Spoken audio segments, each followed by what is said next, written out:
So this rabbi was asked, what are the most common topics that people like him to lecture about? And he said, undoubtedly, number one is why do the righteous suffer? And number two, relationships. And then he said, the truth is, it's the same topic. So I WhatsApped a couple of people to come here tonight.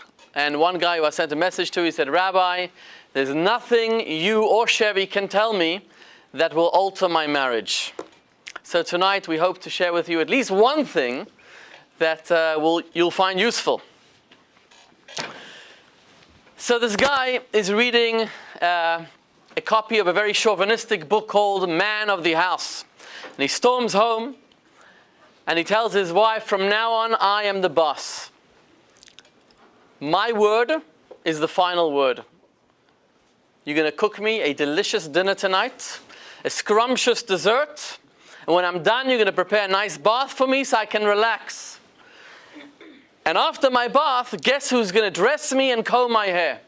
She looks at him and she says, the Chevra Kadisha.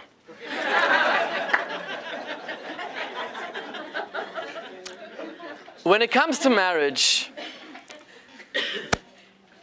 how is it that we are clueless? This guy in my office last week, he says to me, Rabbi, I'm extremely successful, I'm very wealthy, I know how to design, I know how to build buildings, I know how to negotiate, I'm a master at all that, and I've made a lot of money. But I have no idea how to get along with my spouse. And I just got divorced a couple of months ago.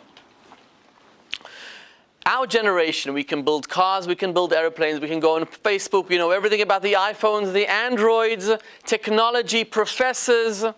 But put a man and a woman in a room together and have no idea how to get along. This is fact. Every third marriage in America, probably much more than that, ends up in divorce. Take a 13-year-old kid today, and he knows more than most of our grandmothers, and he probably has more experience as well. And yet, you put the man and the woman together in a room, and we are clueless.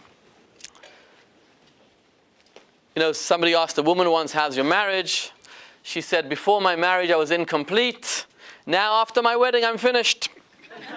And it's not necessarily because of in-laws. You know, the wife, she says to her spouse, to her husband, she says, very soon we're going to be 3 in the family. He says, I'm so excited, that's amazing. 3 in the family. It's very exciting. She says, I'm so happy that you are so overjoyed because tomorrow morning, my mother's coming to live with us. And divorce is considered one of the saddest moments. The altar, the Mizbeach, sheds tears. The altar sheds tears. You know, the guy comes to the rabbi, he said, I want to get divorced. The rabbi says, you can't do that, it's very sad. The altar itself is going to shed tears. So the guy says to the rabbi, if the altar wants to shed tears, that's his problem. I want to celebrate with joy.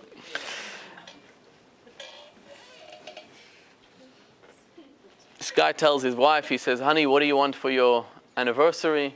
For your birthday, I'm sorry, do you want a diamond bracelet or a tour around the world? She says to him, I was thinking I want a divorce. So he says, I wasn't planning on spending that much.